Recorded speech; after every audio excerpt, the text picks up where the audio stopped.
হুমায়ুন আহমেদ বলেছেন, সব মানুষের জীবনেই অপূর্ণতা থাকবে।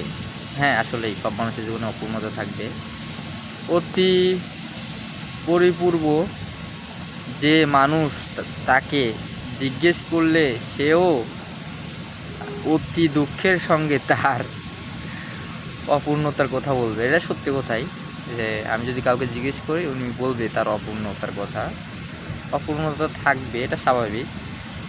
থাকে না শুধু বড় বড় সাধু মহাপুরুষদের আর কি নামগুলো, রাইট?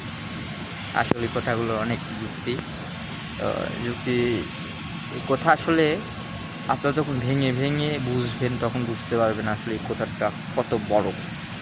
এটা হচ্ছে হুমায়ুন আহমেদের একটা আর কি কথা বলে গেছে তিনি।